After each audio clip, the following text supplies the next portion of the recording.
ചന്ദനം ചാരിയാല് ചന്ദനം മണക്കും, ഇസ്മായിലിനെ ചാരിയാല് അത് മണക്കലോട്ടിരിക്കണം.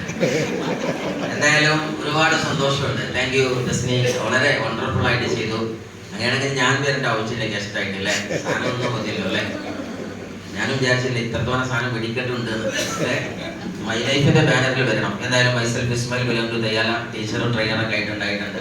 ഒരു വേഴപ്പെട്ടക്കാലം ഇന്ത്യയിലുടനീളം പല ഭാഷയിലും പല ദേശങ്ങളിലും പല വിദ്യാഭ്യാസ സ്ഥാപനത്തിന്റെയും പ്രൊജക്ടിന്റെ തലപ്പത്തിരിക്കാനും അതുപോലെ ലക്ഷക്കണക്കിന് വിദ്യാർത്ഥി മക്കൾക്ക് പലതരം വിദ്യാഭ്യാസങ്ങളും അതേപോലെ തന്നെ വിദ്യാഭ്യാസത്തിന്റെ പല മേഖലകളും പരിചയപ്പെടുത്താനും സേവിക്കാനും സാധ്യമായിട്ടുണ്ട്. അൽഹംദുലില്ലാഹ്.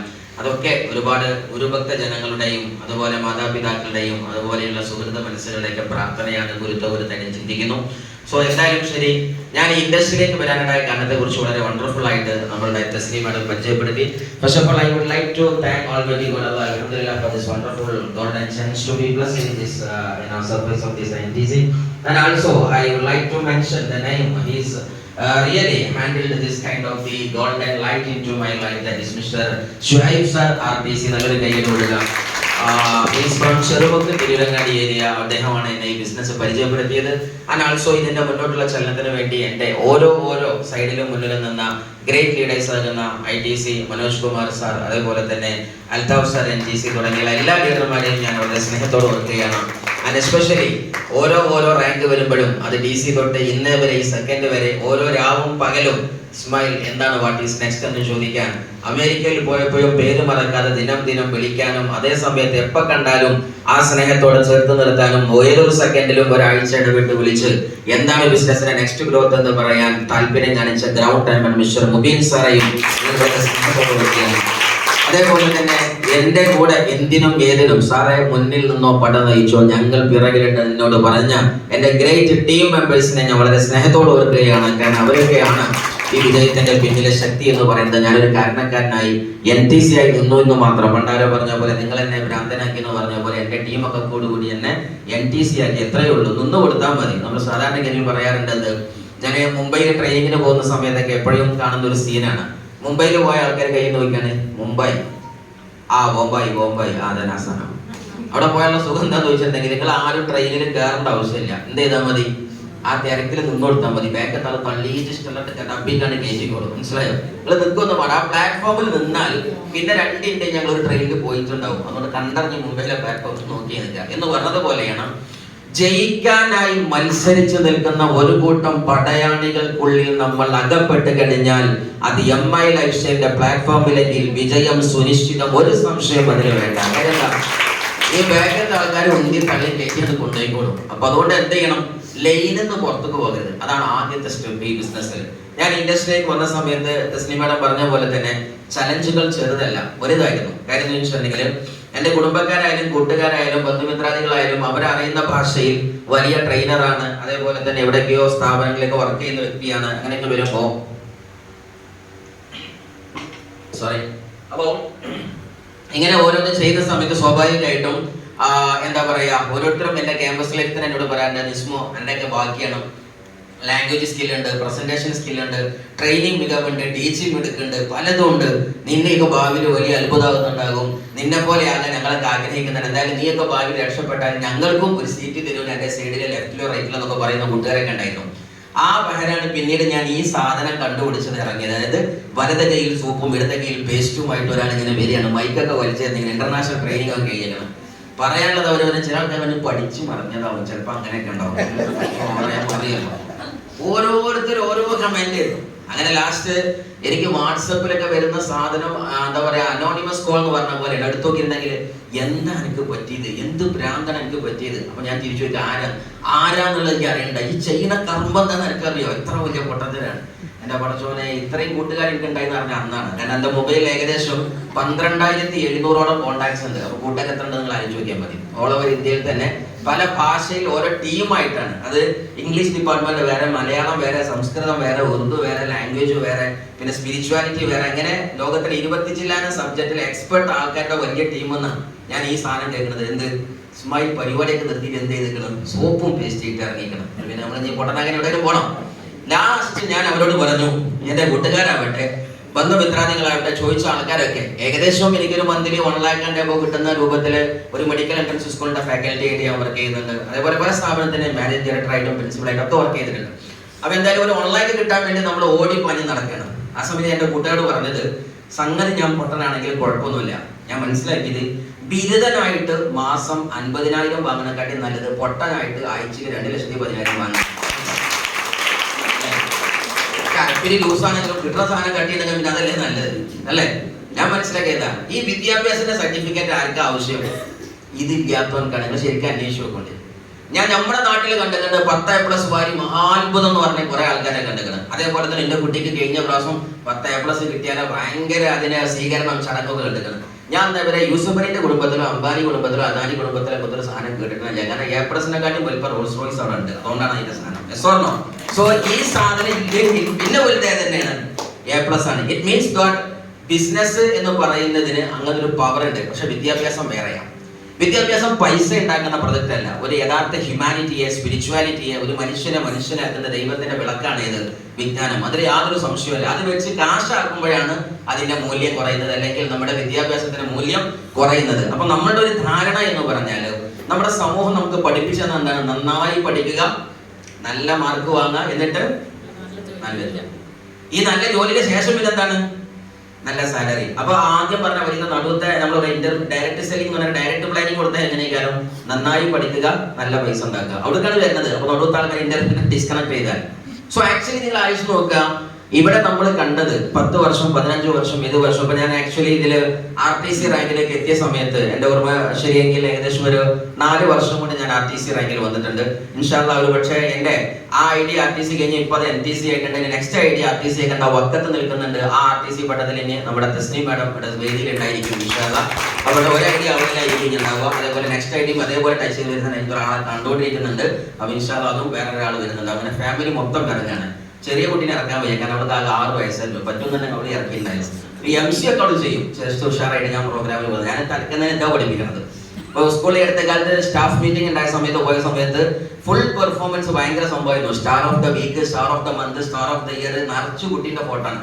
ഞാൻ ടീച്ചർ പറഞ്ഞ ഇത് എന്ത് നല്ല പഠിക്കണം. ഞാൻ പറഞ്ഞു എന്റെ കുട്ടി ഒന്നും പഠിച്ചില്ലെങ്കിൽ കുഴപ്പമില്ല, അവിടെ ഞാൻ കാത്തുന്നത് 18ആയ IT അടിച്ചു ഇങ്ങോട്ട് മാറ്റും, വേറെ കാര്യമില്ല. ഞാനത് പ്ലാൻ ചെയ്ത് വെച്ചിട്ടുണ്ട്. കാരണം അത് വേറെ ലോകം നോക്കാൻ ആൾ വേണ്ടേ. നമ്മൾ ഔട്ട് ഓഫ് ഇന്ത്യ പോകുകയാണെന്നുണ്ടെങ്കിൽ ഇന്ത്യ നോക്കാനും കേരളം നോക്കാൻ ആൾ വേണം. ആ ലെവലിലാണ് നമ്മൾ സെറ്റ് ചെയ്തത്. സോ ഞാൻ സീരിയസ്ലി നിങ്ങളോട് പറഞ്ഞ മാറ്റർ എന്താണെന്ന് ചോദിച്ചാൽ, ഇവിടെ വിദ്യാഭ്യാസത്തിന്റെ കഥ പറയുന്ന സമയത്ത് ശരിക്കും മനസ്സിലാക്കുക, ബിസിനസ്സുകാരാണ് ഇന്ന് ലോകം റോൾ ചെയ്തത്. എസ്ഓർണോ? സീരിയസ്ലി നമ്മൾ എന്ത് തിന്നണമെന്ന്, കുടിക്കണമെന്ന്, ധരിക്കണമെന്ന് ആര് തീരുമാനിക്കുന്നു? ബിസിനസ്സുകാർ തീരുമാനിക്കുന്നു. ഒരു സംശയമില്ല. നിങ്ങൾ ആലോചിച്ചുകൊണ്ട് അടുത്ത കാലത്ത് ഇപ്പൊ ആള് എന്താ പറയാ, 2ാമത്തെ പ്രസവം കഴിഞ്ഞാൽ കുട്ടിയും എന്താ പറയാ ഫീഡിങ് ടൈം ആയിരുന്നു. എന്നാൽ പോലും അതിന്റെയൊക്കെ റിസ്ക് എടുത്തിട്ട് അവള് പല സമയത്തും മീറ്റിംഗിൽ വന്ന് എന്റെ ടീമിനെ ക്ലാസ് കൊടുക്കാനും NDOs കൊടുക്കാനും ലീഡർഷിപ്പ് ട്രെയിനിങ് കൊടുക്കാനും വരുന്നുണ്ട്. റിയലി അപ്രീഷിയേറ്റിംഗ് ജസ്നി മാഡം, നല്ലൊരു കൈ കൊടുക്കുക. ഞാൻ പറയുന്നത് നിങ്ങളെ ഫാമിലിയെ ഇങ്ങനെ സെറ്റ് ചെയ്യണം. എന്താ കാരണം? ഇത് ഞാൻ ഉണ്ടാക്കിയിട്ട് വേറെ കുട്ടികൾ കൊണ്ടുപോയി കൊടുക്കാത്തതല്ല. ഇത് ആരുണ്ടാക്കുന്നത്, ആണായാലും പെണ്ണായാലും ഉണ്ടാക്കുന്നത് ഇവിടെ തന്നെയാണ്, അവനാന്റെ വീട്ടിൽ തന്നെയാണ്. എന്തിനാ എതിർക്കുന്നത്? ഇത് രക്ഷപ്പെട്ട് കഴിഞ്ഞാൽ ആസ്വദിക്കലാരാ? ഒരുമിച്ചല്ലേ, അല്ലാതെ ഒരാൾ മാത്രം ആസ്വദിക്കും. അത് എന്റെ ID മാത്രം, ഞാൻ മാത്രം പൊറാട്ട ഇങ്ങനെ കണ്ട് പച്ചളം കുടിക്കും, അങ്ങനൊന്നുമില്ല. പിന്നെ വെറുതെ എന്തിനാ പറയണമെന്നുള്ള ഒരു കാര്യമില്ല. ഞാൻ സീരിയസ്ലി പറയുന്ന ബിസിനസ്സിനകത്ത് നിങ്ങളുടെ കോൺട്രിബ്യൂഷൻ വേണ്ടത് ഒരുമിച്ചാണ്. അത് വെരി ഇമ്പോർട്ടന്റ് ആണ്. കാര്യം എന്താണ്?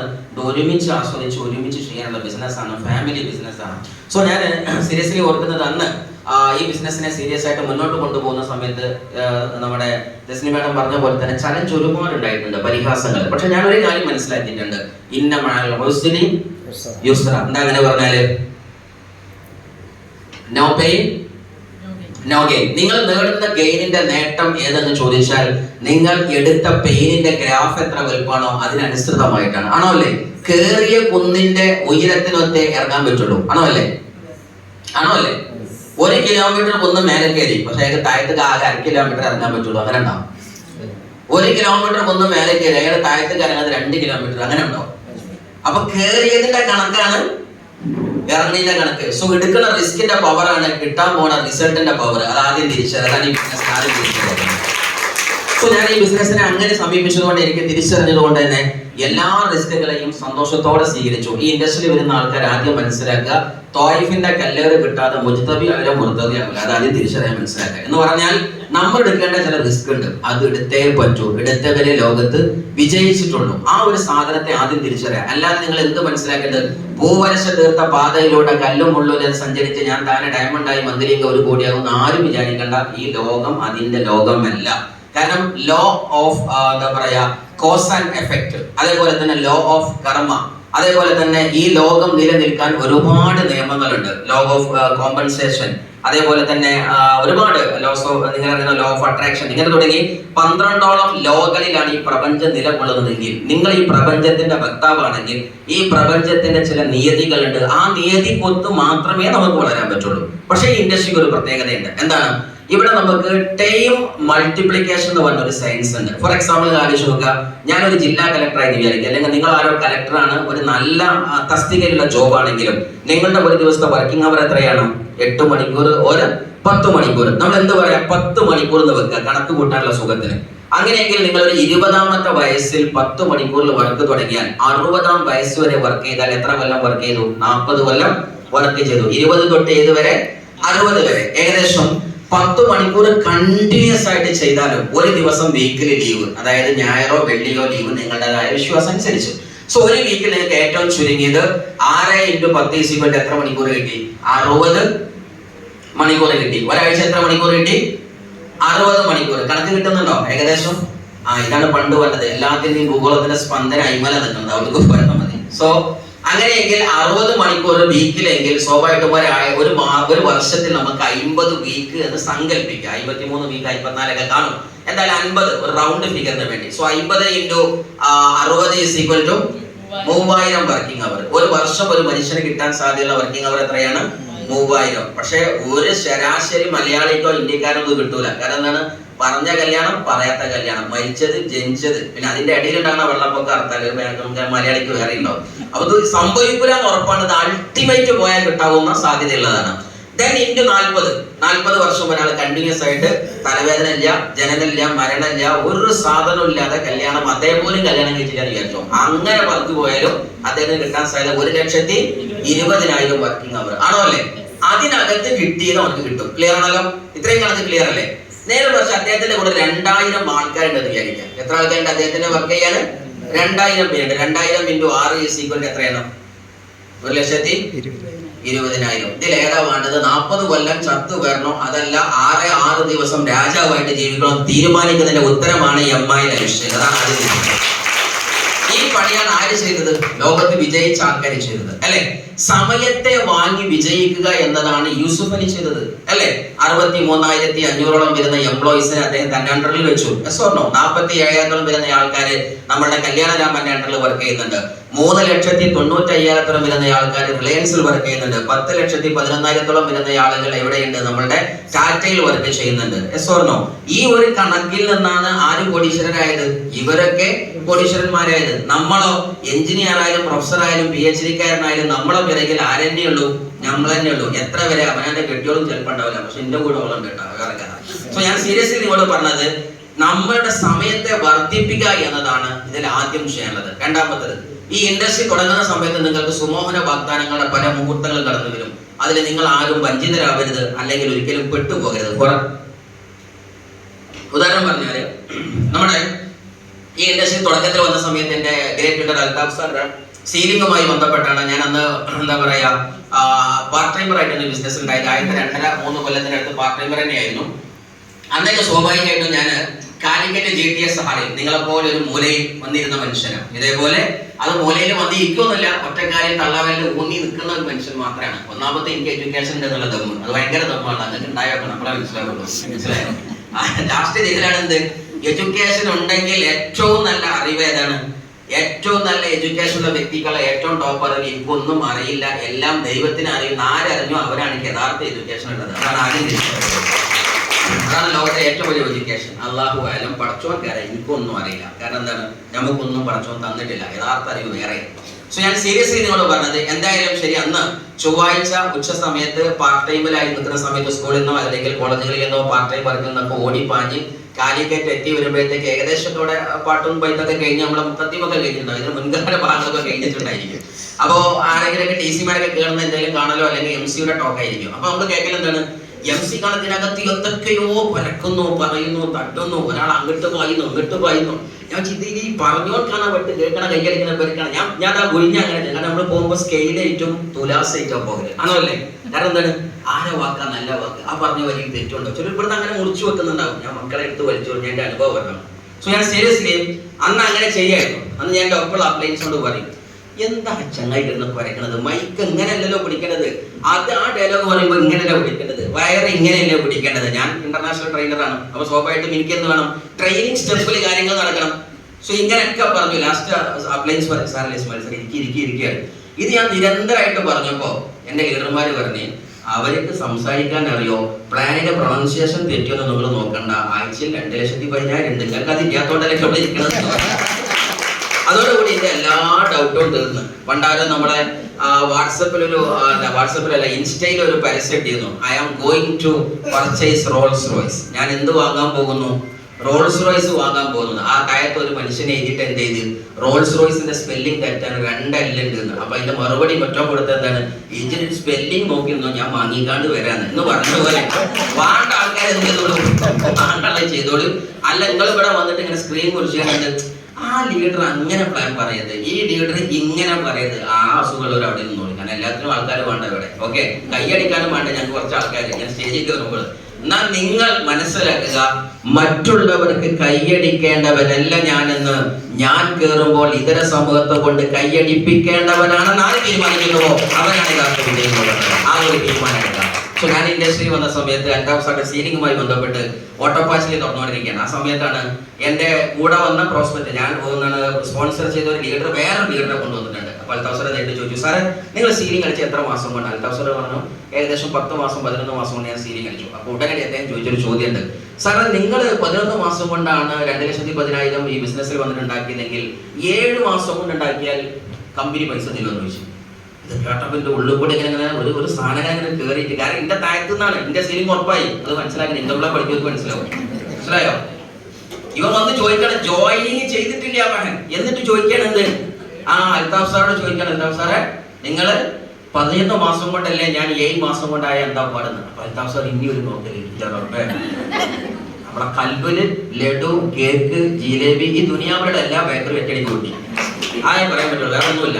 ആ ലെവലിൽ ഇങ്ങനെ ത്രില്ലടിച്ച് നിൽക്കുന്ന സമയത്താണ് ഈ മനുഷ്യൻ ഇതൊക്കെ പറഞ്ഞ് അൽതാഫ് സാർ കുഴപ്പമില്ല, കമ്പനി തരും. കമ്പനി എന്തെങ്കിലും നിയമ പ്രശ്നമുണ്ടോ, അതായത് ജോയിനിങ്ങിൽ തന്നെ സീലിംഗ് കളിക്കുന്ന വല്ല പ്രശ്നമുണ്ടോ എന്നാണ്. കുഴപ്പമില്ല. ഒരുപാട് ലീഡർമാരവിടെ ഉണ്ട്.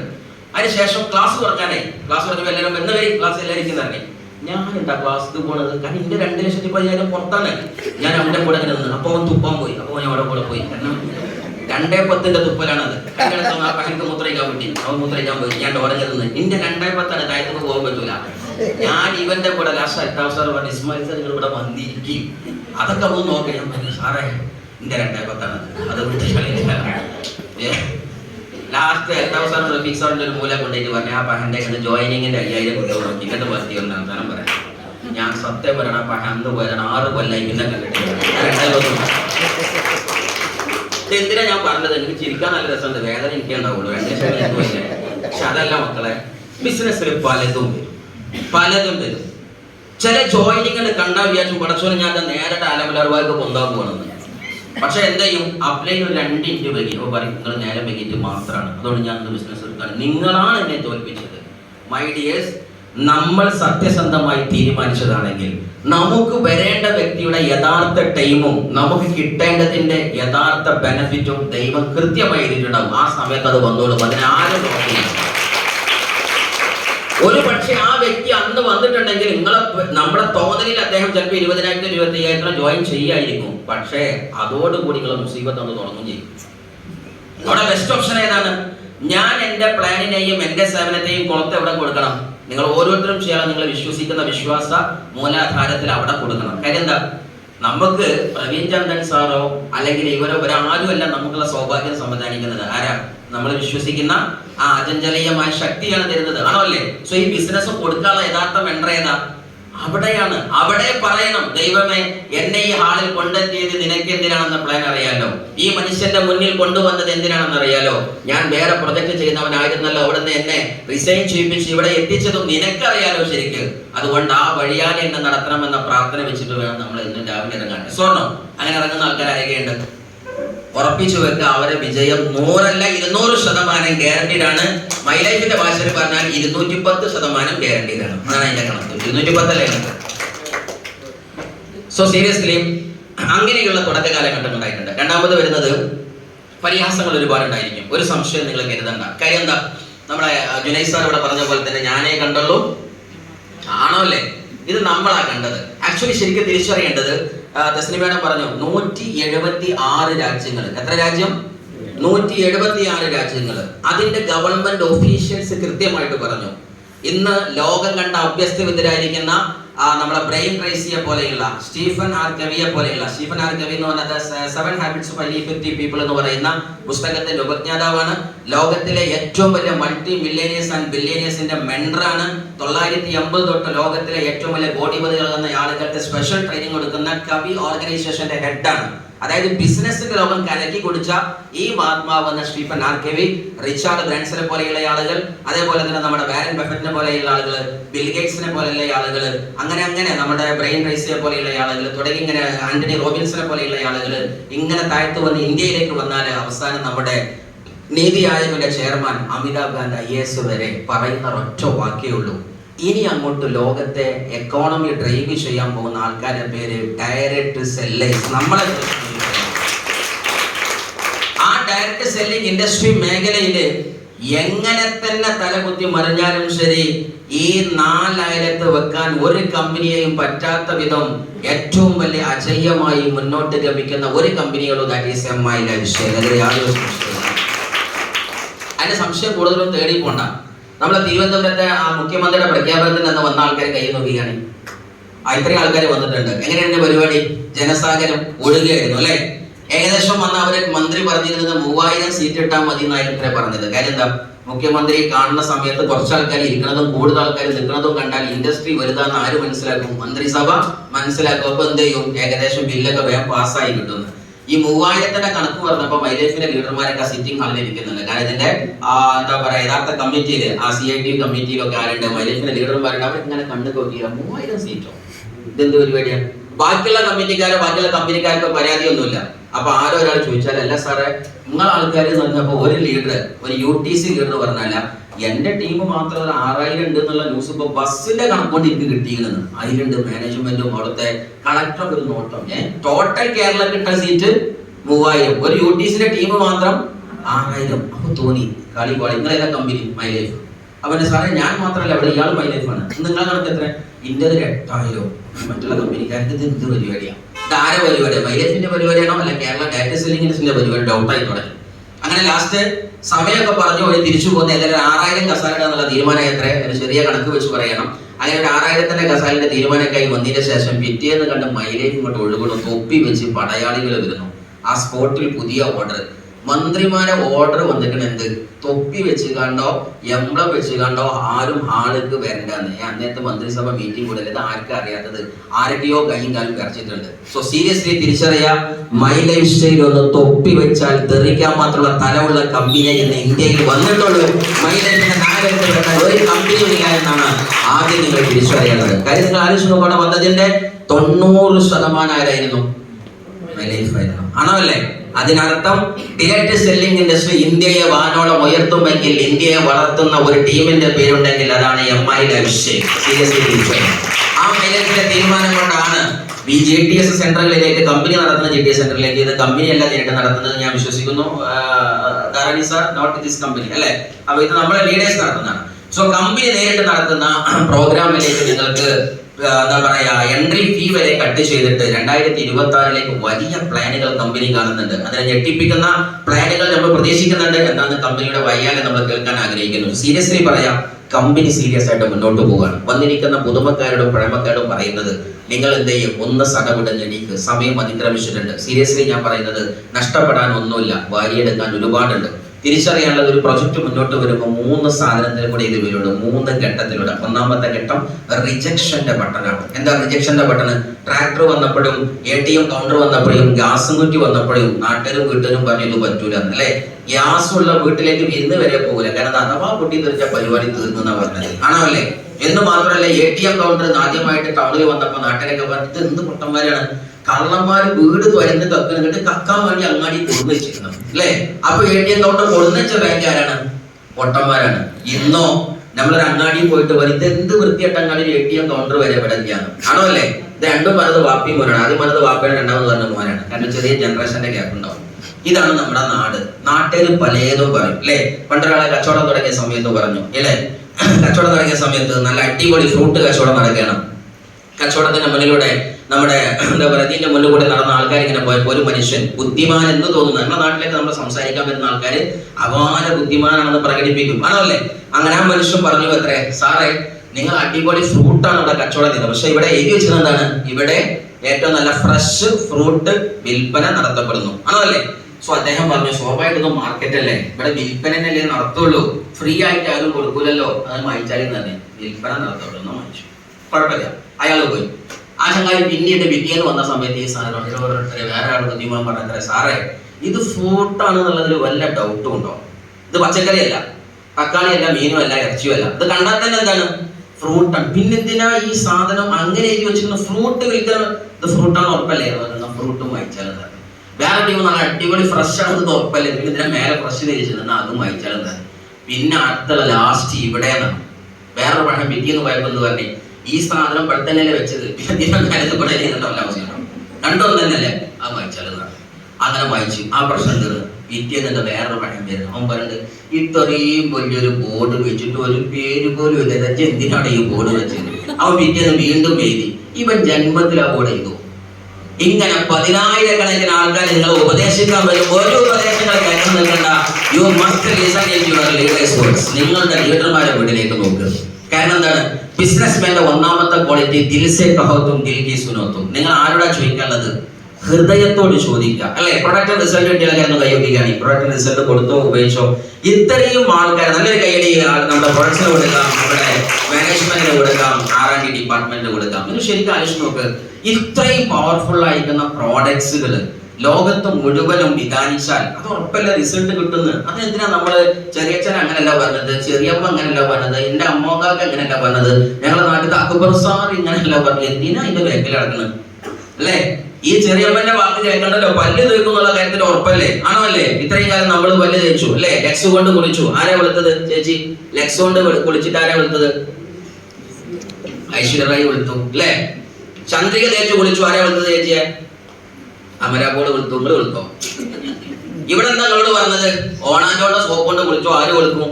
നിങ്ങളും വെളുക്കും, നിങ്ങളെ കുടുംബത്തിന്റെ ബാങ്ക് അക്കൗണ്ടിൽ പൈസയും തരും. ഇത്രയല്ലേ പറഞ്ഞിട്ടുള്ളൂ. കുളി നിർത്തണ്ട, സോപ്പ് മാറ്റിയാൽ മതി. ഇത്രയല്ലേ പറഞ്ഞിട്ടുള്ളൂ. അതിന് കുറെ ആൾക്കാർ ചോദിക്കണ്ട. പല്ല് തേക്കൽ നിർത്തണ്ട, എന്ത് മാറ്റിക്കോളി? പേസ്റ്റ് മാറ്റിക്കോളി. അതന്നെയല്ലേ കച്ചവടം അല്ലേ? ഞാൻ ഇപ്പൊ നിങ്ങളൊക്കെ ഉപയോഗിക്കുന്ന മൊബൈൽ നിങ്ങൾ ആദ്യം വാങ്ങിയ കമ്പനിയുടെ മൊബൈലാണ് ഉപയോഗിക്കുന്നത് അല്ല, ആദ്യം വാങ്ങിയത് അല്ലെ? നമ്മളെല്ലാം നോക്കണ മൊബൈലല്ല, നോക്കിയ മൊബൈൽ, രണ്ടോ ഒന്നായിരുന്നു. സോ ഈ സാധനം നോക്കിയ മൊബൈലായിരുന്നു കയ്യിലുണ്ടായിരുന്നത്, ആണോ അല്ലേ? ഇന്ന് ആരെങ്കിലും നോക്കിയുള്ളത്? നവൻ. നിങ്ങളുടെ കയ്യിലുള്ള നോക്കിയ മൊബൈലിനെ മാറ്റിയിട്ട് സാംസങ്ങിനെ പ്രതിഷ്ഠിക്കാൻ, ആപ്പിളിനെ പ്രതിഷ്ഠിക്കാൻ, MIയെ പ്രതിഷ്ഠിക്കാൻ ഏത് കമ്പനി സന്നാഹമെടുത്തോ ആ കമ്പനിയുടെ ടേൺ ഓവർ പൊങ്ങി, ആണോ അല്ലേ? ഇത്ര തന്നെ ഈ ബിസിനസ് ഉള്ളൂ. ഇതുവരെ ലെക്സ് തേച്ച് കുളിച്ചു വരെ മാറ്റിയിട്ട് എന്റെ സോപ്പാകുന്ന ഓൺ ആൻഡ് ഓൺ നീം കൊണ്ട് കുളിപ്പിക്കാൻ ഞാൻ തയ്യാറാവുക. അത്രയേ ഉള്ളൂ ബിസിനസ്. ബാക്കി ഇവിടെ പറഞ്ഞ സാധനം ഫുള്ള് മനസ്സിലാക്കാൻ വേണ്ടിയിട്ടാണ്. ഇനി ഇത് മനസ്സിലായില്ല എന്ന് വിചാരിച്ച് ജയിക്കാതിരിക്കോ? അതുമില്ല. അങ്ങനെ ഉണ്ടോ? ഇത് മനസ്സിലായാലേ നിങ്ങൾ ജയിക്കുള്ളൂ, അങ്ങനെ ഉണ്ടോ? ഇല്ല. ഗ്രാവിറ്റി ടെക്നോളജി അറിയുന്ന ആൾക്കാരെ കൈ നോക്കിക്കാണ്. ഗുരുത്വാകർഷണ നിയമം, മേലേക്ക് ഒരു കല്ലിറങ്ങി തലീക്ക് എന്തോ സാധനം പിടിക്കും, എന്നാലും തലീക്ക് ചക്ക ആപ്പിളോ, ആപ്പിൾ കൊണ്ടുകൊണ്ട് കഴിച്ചില്ല, ചക്ക കൂടാൻ നിയമമൊന്നും ഉണ്ടാവില്ല. അതോടുകൂടി തീരുമാനം. ആ മനുഷ്യരുണ്ടാക്കിയ നിയമമുണ്ട്, സർ ഐസക് ന്യൂട്ടൻ, ആണോ അല്ലേ? ഈ ഗ്രാവിറ്റി നിയമം അദ്ദേഹം പറഞ്ഞു, മനസ്സിലാക്കി തന്നോ? അത് പൂർണ്ണമായിട്ട് അതിന്റെ ഫുൾ തിയറി അറിയുന്ന ആൾക്കാർ, അതായത് അതിന്റെ മിസോസ്ഫിയർ, ട്രാൻസ്ഫിയർ, അതിന്റെ ഒരുപാട് സ്പിയേഴ്സ് നമ്മുടെ ഈ പ്രപഞ്ചത്തിലുണ്ട്, ഇനി ഭൂമിക്കുണ്ട്, നിയമത്തിലുണ്ട്. ഇത് മുഴുവൻ അറിയുന്ന ആൾക്കാരെന്ന് കൈയോഗിയാണ് ഇല്ലല്ലോ. ഇനി അറിയാത്ത നിങ്ങൾ കല്ല് മേലെ കഴിഞ്ഞാൽ താഴത്തേക്ക് വരുമോ? വരും. അപ്പൊ നിയമം അറിഞ്ഞില്ലെങ്കിലും സംഭവിക്കാനുള്ള സംഭവിക്കും. അതുകൊണ്ട് നിങ്ങൾ പ്ലാൻ അറിഞ്ഞില്ലെങ്കിലും പരിപാടി തുടങ്ങിക്കോളൂ, താനേ ജയിച്ചോളൂ. ഇത് അറിയാൻ അല്ലെങ്കിൽ എന്താ ചിന്തിക്കലെന്നല്ലോ, ആ സ്മൈൽ സാർ ഇന്റർനാഷണൽ ട്രെയിനർ ആയതുകൊണ്ട് അദ്ദേഹം 4-5 ഐഡിക്ക് വലിയ വരുമാനം, 4-5 കാറൊക്കെ ഉണ്ട്. അതുകൊണ്ട് അങ്ങനെ ഒന്നും ചിന്തിക്കണ്ട.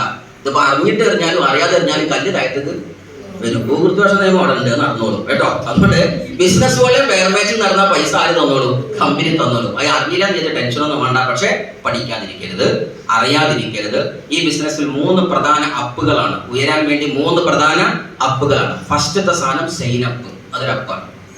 രണ്ടാമത്തെ അപ്പ് സ്റ്റാർട്ടപ്പ്, എന്താണ്? കച്ചവടം തുടങ്ങുക.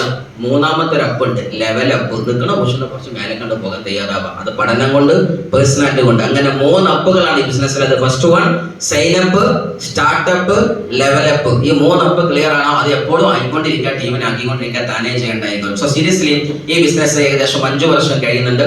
5 വർഷം ഇന്ന് അൽഹംദുലില്ലാഹ് ഓൾ ഓവർ ഇന്ത്യയിൽ തന്നെ ഒട്ടുമിക്ക സംസ്ഥാനങ്ങളിലും ഇന്ന് വലിയ ടീമിനെ വാർത്തെടുക്കാൻ പറ്റിയിട്ടുണ്ട്. നിങ്ങൾ മനസ്സിലാക്കുക, എനിക്ക് ബിസിനസ് തന്ന ഒരു ലീഡർമാരും ഒരു പക്ഷേ കാണപ്പെടാത്ത ദിക്കിലും മൂലയിലും ഇന്ന് എനിക്ക് ബിസിനസ് ഉണ്ട്. കാര്യം കപ്പൽ കയറിയും ട്രെയിൻ കയറിയും ഓൾ ഓവർ ഇന്ത്യയിൽ തന്നെ ലോക ചരിത്രത്തിൽ തന്നെ ഒരുപാട് നമ്മുടെ എന്താ പറയാ ലോകത്തിന്റെ മുക്കിലും മൂലയിലും ഫ്ലൈറ്റ് കയറി പറന്നവർ വരെ ഇന്ത്യ ബിസിനസ് കൊണ്ടുപോയിട്ടുണ്ട്. നിങ്ങൾ ശരിക്കും മനസ്സിലാക്കുക, നിങ്ങൾക്ക് ഒരു പക്ഷേ അമേരിക്കയിൽ പ്ലാൻ കൊടുക്കാൻ പറ്റില്ലെങ്കിൽ അമേരിക്കക്ക് പോകണോലേക്ക് ഈ പ്ലാൻ കൊടുത്തു വിട്ടാൽ മതി, സാധനം അവിടെ എത്തും. ആണോ അല്ലേ? ഇത്രയേ ഉള്ളൂ ഈ ബിസിനസ്. നിങ്ങൾ ആലോചിച്ച് നോക്ക്, എന്റെ ലീഡറുടെ ഒരു ഷോപ്പാണ് ഞാൻ, അദ്ദേഹത്തിന്റെ ഒരു ലുലു മാളാണ് ഞാൻ.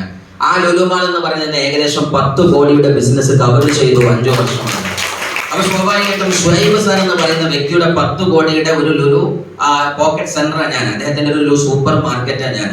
നിങ്ങൾ ആലോചിച്ച് നോക്കുക, അദ്ദേഹത്തിന് 10 കോടി ഇൻവെസ്റ്റ് ചെയ്യാനുള്ള കപ്പാസിറ്റി ഉണ്ട് എവിടെയെങ്കിലും? നിങ്ങൾക്കുണ്ട് എവിടെയെങ്കിലും 10 കോടി ഇൻവെസ്റ്റ് ചെയ്യാൻ? ബിസിനസ്സിൽ തിരിച്ചുവിടുന്ന പ്രതീക്ഷ പോലും ഇല്ല. പക്ഷേ 10 അല്ല 10,000 കോടി ഇൻവെസ്റ്റ് ചെയ്തതിനേക്കാൾ മുകളിലാണ് MI ലൈഫിന്റെ പ്ലാൻ കൊടുക്കാൻ നിങ്ങൾ തിരിച്ചറിഞ്ഞാൽ ഈ ബിസിനസ് എനിക്ക് മനസ്സിലായിട്ടുണ്ട്. ഇതിനെ നടത്തിക്കൊണ്ടുപോകാൻ കാലത്തിന് സാധിക്കും. അതാ പറഞ്ഞത്, ഇതിന്റെ 3 ബട്ടൺ ഉണ്ട്. ഒന്നാമത്തെ റിജക്ഷന്റെ ബട്ടൺ, ഇന്ന് നമ്മൾ എതിർത്ത അതേ ആൾക്കാരെ ATM കാർഡിൽ നിന്ന് പൈസ എടുക്കുന്നത്, ആണോ അല്ലേ? രണ്ടാമത്തെ സെലക്ഷന്റെ ബട്ടൺ, എന്താ സെലക്ഷൻ? അതിനെ ജനം സ്വീകരിക്കുന്ന ബട്ടൺ. മൂന്നാമത്തെ ബട്ടൺ ആണ് ഏറ്റവും വലുത്, ദാറ്റ് ഈസ് പ്രൊമോഷന്റെ ബട്ടൺ. അതായത് സ്പിയർ ഓഫ് അല്ലെങ്കിൽ എന്താ പറയാ ടൈം ഓഫ് പ്രൊമോഷൻ. അതായത് ആദ്യം റിജക്ട്, പിന്നെ സെലക്ട്, പിന്നെ പ്രൊമോഷൻ. ഈ പ്രൊമോഷന്റെ ബട്ടൺ ആണ് ഇനി നമുക്ക് ഡയറക്റ്റ് സെല്ലിംഗ് ലിസ്റ്റിൽ വരാൻ പോകുന്നത്. കാര്യം എന്താണ്? ഇന്ന് തസ്നി മാഡം പറഞ്ഞ കുറച്ച് കാര്യങ്ങൾ, AI സെക്ടറിന്റെ വ്യാപനം നിങ്ങൾക്ക് അറിയാൻ പറ്റും അല്ലെ? ആർട്ടിഫിഷ്യൽ ഇന്റലിജൻസ്, നാസ്കോമിന്റെ പുതിയ റിപ്പോർട്ട് പ്രകാരം പറയുന്നത് 1.5 millions of engineers are passing out India per year. ഒരു വർഷം 15 ലക്ഷം എഞ്ചിനീയർമാർ ഇന്ത്യയിൽ ഇറങ്ങുന്നുണ്ട്. ഓൾമോസ്റ്റ് 12% മാത്രമേ ജോബ് ഉള്ളൂ എന്നുണ്ടെങ്കിൽ 12 ലക്ഷം എഞ്ചിനീയർമാർ മാത്രം ഒരു വർഷം ഇന്ത്യയിൽ ഈസ്റ്റ് വെസ്റ്റ് ആണ്. എത്ര ലക്ഷം ആൾക്കാര്? 12 ലക്ഷം ആൾക്കാർ. ഒരു കല്ലെടുത്ത് നിങ്ങൾ ബാംഗ്ലൂർ സിറ്റിയിൽ മേലെ കയറിഞ്ഞാൽ ഒന്നെങ്കിൽ അതൊരു പട്ടിക്കുള്ളും ഇല്ലെങ്കിലാണ് എഞ്ചിനീയറുടെ തലയിൽ വെക്കും. ആ ലെവലിൽ നിന്ന് എഞ്ചിനീയർമാർ പരന്നു കഴിഞ്ഞു, ആണോ അല്ലേ? ഈ തലത്തിൽ ഇവർക്ക് എവിടെയാണ് ജോലി? നിങ്ങൾ ശരിക്കും ആലോചിച്ച് നോക്ക്. അഭ്യസ്ത വിദ്യയിൽ നിങ്ങൾ വിശ്വസിക്കുന്ന നമ്മുടെ 99% ആളുകൾ ഇന്ന് വലിയ പ്രയാസത്തിലാണ്. എന്ന് മാത്രമല്ല, M.Tech-ഉം B.Tech-ഉം കഴിഞ്ഞു മാത്രം വലിയ ഇൻഫോസിസ് പോലെയുള്ള IBM പോലെയുള്ള ഇന്റർനാഷണൽ കമ്പനികളിലേക്ക് ജോലിക്ക് വേണ്ടി അപ്ലൈ ചെയ്ത ആൾക്കാരുടെ മുമ്പിലേക്ക് തൊട്ടിയിൽ നിന്ന് ആപ്പിൾ മൊബൈൽ തട്ടിക്കളിച്ച 10 വയസ്സുകാരനും 12 വയസ്സുകാരനും അപ്ലൈ ചെയ്യുന്നു. അവര് സെലക്ട് ചെയ്തത് ഈ 10 വയസ്സുകാരനെ. കാര്യം എന്താ? അവന്റെ ബ്ലഡിലെ എന്തുണ്ട്? IT ഉണ്ട്. മറ്റും പഠിച്ചു പാസ്സായിട്ടേ ഉള്ളൂ. സോ അവർക്ക് ഒരു പ്രൊജക്ട് എന്ന് പറഞ്ഞാൽ നമ്മുടെ ക്വസ്റ്റ്യൻ ആൻസർ ലെവലിലെ കാര്യം എന്താ? അവൻ പഠിച്ചെടുത്ത് റെഡിയായി വന്നിട്ടേ ഉള്ളൂ. പക്ഷേ ബ്ലഡിൽ തന്നെ ഉണ്ടാകുമ്പോൾ സ്കിൽ ഡെവലപ്മെന്റ് ഫാസ്റ്റ് ആയിരിക്കും. So the company needs such like skillful persons. മനസ്സിലാണോ ഞാൻ പറഞ്ഞത്? സോ ഈ പിഞ്ചു പൈതങ്ങളാണ് M.Tech ഇന്ന് ഉഷാറാണത്, ആണോ അല്ലേ? ആ അർത്ഥത്തിൽ ഈ പഠിച്ചു വരുന്ന തലമുറയ്ക്ക് എന്ത് ജോബ് ഉണ്ട്? സോ ഞാൻ സീരിയസ്ലി പറയുന്നത്, മുബീൻ സാറ് പറഞ്ഞ ഒറ്റ വാക്കാണ്, ഈ ബിസിനസ് ഒരിക്കലും എനിക്ക് കോടികൾ ഉണ്ടാക്കാനുള്ളതല്ല. എന്റെ രാജ്യത്തെ സ്നേഹിക്കുന്നുണ്ടെങ്കിൽ ഞാൻ നിർബന്ധമായിട്ടും ഒരു ഡയറക്ടറിന് ചെയ്തേ പറ്റൂ. കാര്യം എന്താ? രാഷ്ട്ര നിർമ്മാണം നടത്താൻ താല്പര്യമുള്ള ഒരു പ്രൊജക്ട് ഇതിനകത്താണ്. കാര്യം എന്താ? ഒരു രാജ്യത്തിന്റെ ശക്തി 2 പ്രധാന ട്രഷറിയാണ്. ട്രഷറി എന്ന് പറയുന്നത് 2 സാധനം. ഒന്ന് സെയിൽസ് ടാക്സ്, മറ്റൊന്ന് ഇൻകം ടാക്സ്. നമ്മൾ സ്വാഭാവികമായിട്ടും ചെയ്യുന്ന സമയത്ത് ഇത്രയും ആളുകൾ പേസ്റ്റും സോപ്പും വാങ്ങുമ്പോൾ ഒരു പക്ഷേ നിങ്ങളൊക്കെ വാങ്ങുന്ന സോപ്പ് വെറും കോൾഗേറ്റ് ആയിരുന്നെങ്കിൽ 10 രൂപന്റെ സോപ്പ് ആയിരുന്നെങ്കിൽ അതിന്റെ ഗുണമേന്മ ഉറപ്പിച്ച് 140ന്റെയും 150ന്റെയും പേസ്റ്റ് വാങ്ങുമ്പോൾ എത്ര വലിയൊരു സെയിൽസ് ടാക്സിന്റെ ഭാഗം നമുക്ക് ഗവൺമെന്റ് രാജ്യത്തിന് സമൂഹത്തിന് കൊടുക്കാൻ പറ്റുന്നുണ്ട്. മറ്റൊന്ന്, നിങ്ങൾ ഓരോ ആഴ്ചയും 1000, 10,000 ലക്ഷങ്ങൾ വരുമാനം വരുമാനം വാങ്ങുന്ന ആൾക്കാരുണ്ട്. നിങ്ങളെ ഇൻകം TDS കട്ടായിട്ടാണ് വരുന്നത്, ആണോ അല്ലേ? ആ അർത്ഥത്തിലും നമ്മുടെ സംഖ്യ എവിടെ കൊടുക്കുന്നുണ്ട്? രാജ്യത്തിന് കൊടുക്കുന്നുണ്ട്. പല രാജ്യക്കാരും സമൂഹക്കാരും നമ്മളെ കളിയാക്കുന്നവരും രാജ്യത്തെ കൊള്ളയടിക്കാനും സമൂഹത്തെ നശിപ്പിക്കാനും നിൽക്കുന്ന സമയത്ത് സമൂഹത്തെ വിജയിപ്പിക്കാനും ജനിപ്പിക്കാനും അതേപോലെ തന്നെ സമുദ്ധരിക്കാനും ജന്മമെടുത്തവന്റെ പേരാണ് MI ലൈഫ് സ്റ്റൈലുകാരൻ എന്ന് നിങ്ങൾ തിരിച്ചറിയാം. ഇപ്പൊ നാട്ടിൽ പലതും പറഞ്ഞോട്ടെ, ഞാൻ പറയും ശരാശരി ഡയറക്ട് സെല്ലിംഗ് ഇൻഡസ്ട്രി പറഞ്ഞാല് ഇതാണ് ശരിക്ക് ഏറ്റവും മഹത്തരമായ ജനുവനായ ബിസിനസ്. കാര്യം എന്താണ്? ഒരു സൂപ്പർ മാർക്കറ്റ് എടുത്താലും അതിനകത്ത് പഞ്ചസാരയുണ്ട്, ആണോ അല്ലേ? ലോകത്തിലെ ഏറ്റവും മോസ്റ്റ് ഡേഞ്ചറസ് വൈറ്റ് പോയിസൺ ഏതാണ്? പഞ്ചസാരയാണ്. ഈ പഞ്ചസാര കച്ചവടം ചെയ്യുമ്പോൾ സമൂഹത്തിന്റെ കിഡ്നിയും ആമാശയങ്ങളും തകർത്തിട്ട് അവന്റെ മെറ്റബോളിക്കൽ സിസ്റ്റം മുഴുവൻ ഡിസോർഡർ ആക്കിയിട്ട് അത് പഞ്ചസാര വിറ്റാലും ശരി, ബേക്കറി ഉൽപ്പന്നം വിറ്റാലും ശരി, മൈദ കൊണ്ടുള്ള പൊറാട്ട വിറ്റാലും ശരി, അല്ലെങ്കിൽ സോഫ്റ്റ് ഡ്രിങ്ക്സ് വിറ്റാലും ശരി, ഇന്ന് മാർക്കറ്റിലെ 90% സാധനവും കിഡ്നി കേട് എത്തുമ്പോൾ കിഡ്നി കേട് വരല്ലേ എന്ന് പറഞ്ഞ് ലിവകയിൽ വെക്കുന്നവന്റെ പേരാണ് MI ലൈഫ് സ്റ്റൈലുകാരൻ. നമ്മൾ മറ്റുള്ളവർ സമൂഹത്തെ കൊല്ലുന്ന സമയത്ത് മൈലേശ്വരകാരൻ സമൂഹത്തെ എന്താണ്? സമുദ്ധരിച്ച് ജനിപ്പിച്ചെടുക്കാണ്. ഒരു കൂട്ടര് സമൂഹത്തെ തോൽപ്പിക്കുമ്പോ മറ്റൊരു കൂട്ടരാകുന്ന മൈലേശ്വരകാരൻ വന്ന് അവരെ ജയിപ്പിക്കാണ്, ജനിപ്പിക്കാണ്. സ്വന്തോ ആ അർത്ഥത്തിൽ ഇന്നത്തെ ഏറ്റവും നല്ല പെർഫെക്റ്റ് പ്യൂരിഫൈഡ് ജോബ് ബിസിനസ് ചെയ്യുന്നവർ ആരാണ്? മൈ ലൈഫ് സ്റ്റൈലുകാരാണ്. അതുകൊണ്ട് be a my life style proud member. നിങ്ങൾ ഒരു പ്രൗഡ് മെമ്പർ ആയിട്ട് മൈ ലൈഫ് സ്റ്റൈലിലെ ലീഡറായിട്ട് നിങ്ങൾ മാറാൻ ശ്രമിക്കുക. കാര്യം ഇത് ദൈവം കനിഞ്ഞേകിയ ഒരു അനുഗ്രഹമാണ്. അത് വിശ്വസിക്കുന്ന ആൾക്കാരെ കൈവയ്ക്കാണ് ഇത് ദൈവം കനിഞ്ഞേകിയ അനുഗ്രഹമാണ്. അവർക്ക് ഈ ബിസിനസ് ശരിക്കും സീരിയസ് ആയിട്ട് ചെയ്തൊരു കാര്യമുള്ളൂ. കാര്യം ഇഷ്ടപ്പെട്ട് ചെയ്യണം. എന്താ ഇഷ്ടപ്പെട്ട് ചെയ്തില്ലെങ്കിൽ ഒരുപാട് അനവസരങ്ങൾ ഉണ്ടാകും, ആണോ അല്ലേ?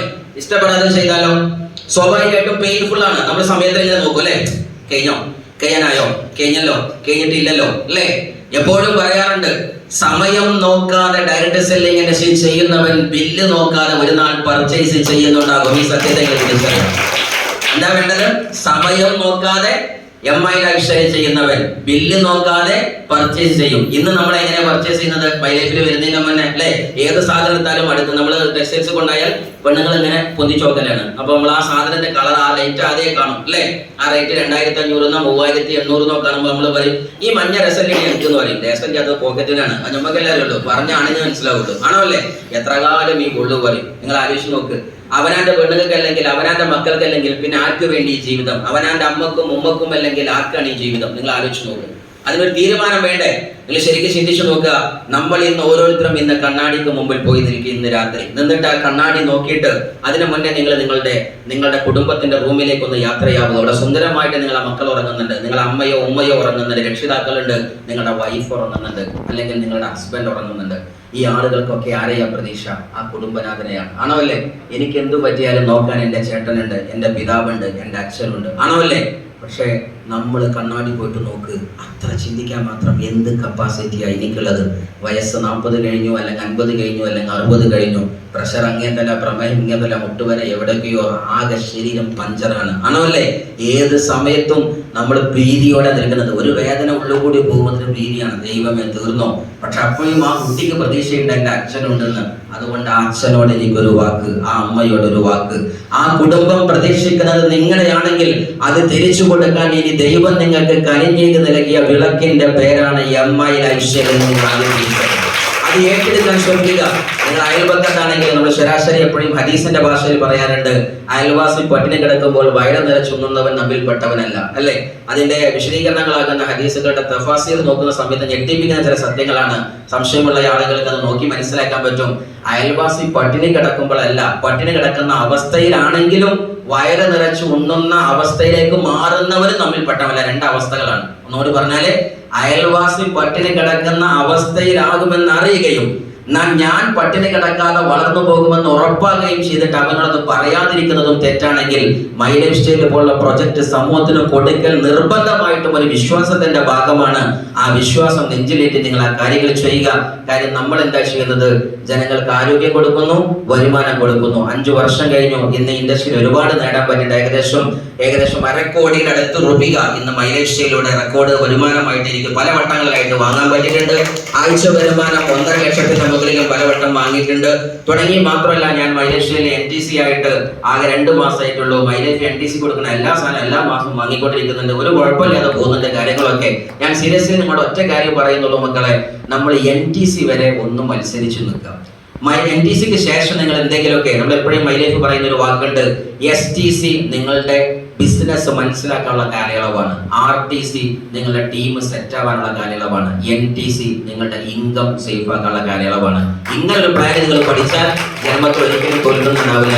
ഉറച്ച തീരുമാനം എടുക്കുക. ഇന്ന് മൈലക്ഷയിൽ വന്നിട്ട് ഇന്ന് 2 ലക്ഷറി കാറുകളിലേക്ക് ഇന്ന് വന്നതും ഇതൊക്കെയാണ്. വൈഫ് പറഞ്ഞ പോലെ തന്നെ ഞാൻ ആദ്യം എടുത്ത കാർ എത്തിയോസ് സെഡാൻ ആയിരുന്നു. ആ കാറിനടുത്ത് സഞ്ചരിക്കുന്ന സമയത്ത് ആരൊക്കെയോ അങ്ങാടിക്കൂടെ മുമ്പ് കുട്ടി പറഞ്ഞു, പക്ഷേ നമുക്കും പോകണം, സൺറൂഫുള്ള ഒരു കാറ് കിട്ടിയാൽ കുഴപ്പമില്ല. ഞാൻ നേരെ കൊണ്ടുപോയി നല്ലൊരു സൺറൂഫുള്ള ഫ്രഷ് കാറിനെ നേരെ ഇറക്കി കൊടുത്ത്, കുട്ടി കാരണം പറയുമ്പോൾ ആഗ്രഹം പറയുമ്പോൾ കാണിച്ചു കൊടുക്കാൻ ഏതൊരു പിതാവിനോ മാതാവിനോ സാധിക്കുമെങ്കിൽ ആ ശക്തിയുടെ പേരാണ് MI ലൈഫ് സ്റ്റൈൽ എന്നത് തിരിച്ചറിയാം.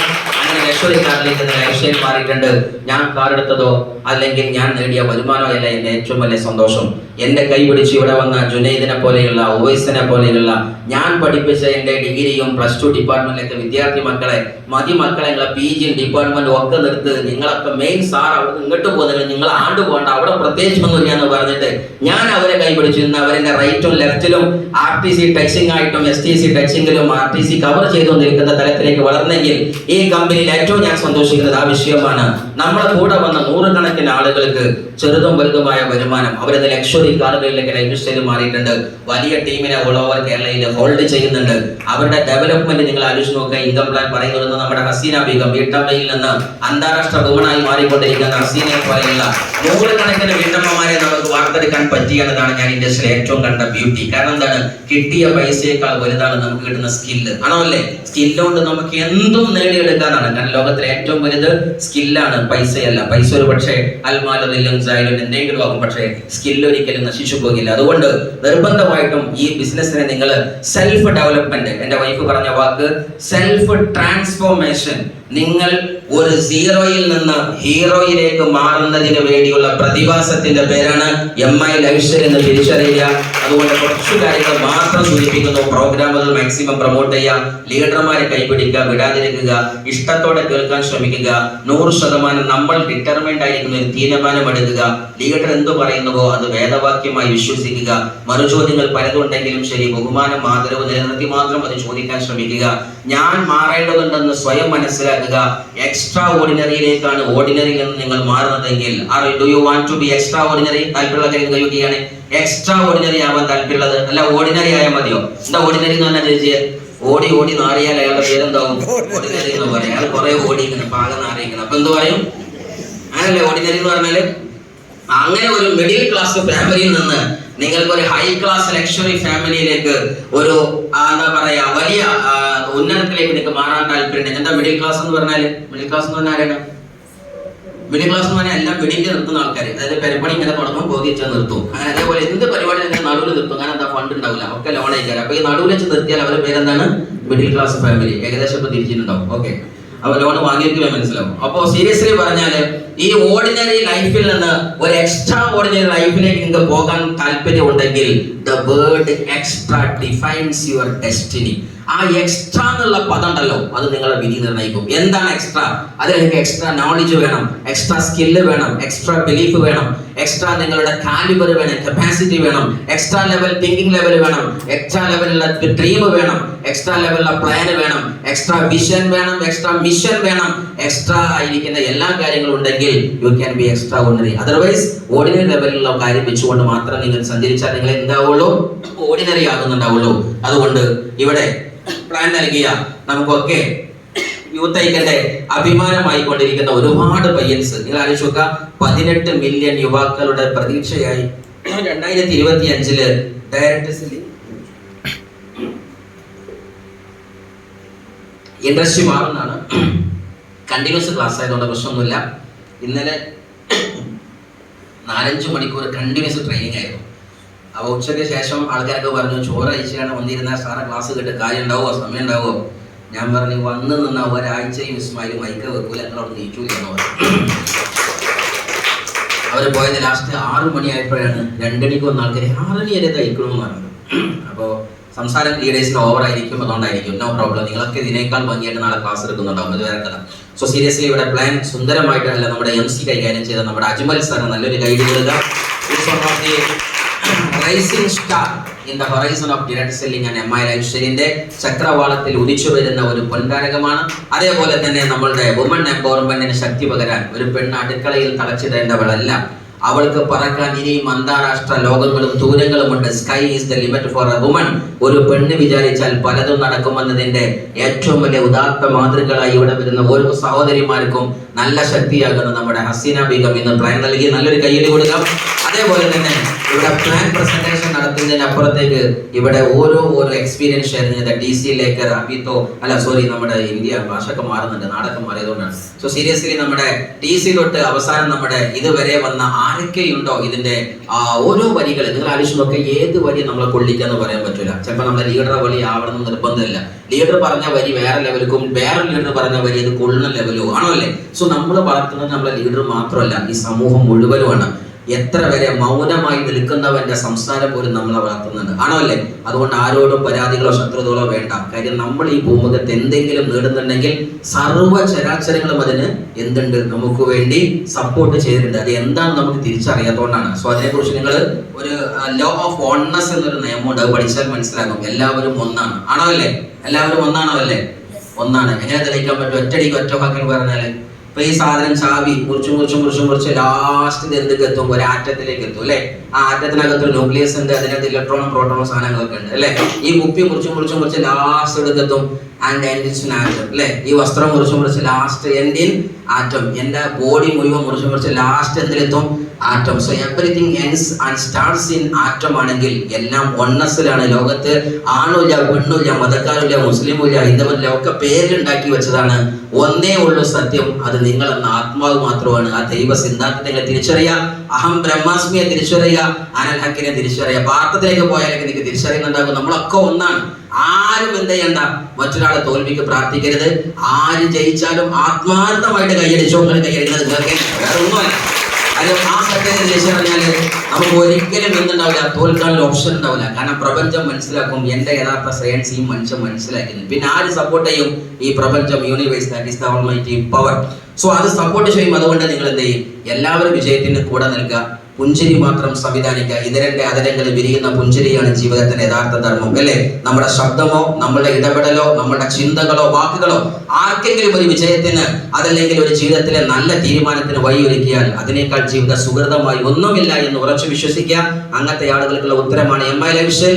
വന്ന നമ്മുടെ പുതിയ ഗസ്റ്റുകൾക്ക് നല്ലൊരു കൈയ്യടി കൊടുക്കാൻ നിങ്ങൾ എല്ലാവർക്കും ജീവിതത്തിന്റെ ഉന്നത വിജയങ്ങൾക്ക് ദൈവം സാധ്യമാകട്ടെ എന്ന് പ്രാർത്ഥിച്ചുകൊണ്ട് വിജയത്തിന്റെ ഏറ്റവും വലിയ ചക്രവാള സീമകളിലെ പ്രകാശമാനമാകുന്ന സൂര്യതോളങ്ങളായി മാറി മറയാനും അതുപോലെ തന്നെ 10% ജനസമൂഹത്തിന് ഏറ്റവും നല്ല ഉദാത്ത മാതൃകയാകുന്ന ഏറ്റവും വലിയ ഉദ്ധരണികൾ തീർക്കുന്ന ഏറ്റവും വലിയ സംഭവ വികാസങ്ങളായി മാറാൻ ദൈവം തുണക്കട്ടെ എന്ന് പ്രാർത്ഥിച്ച് വിഷയം ആൾ ദി ബെസ്റ്റ്.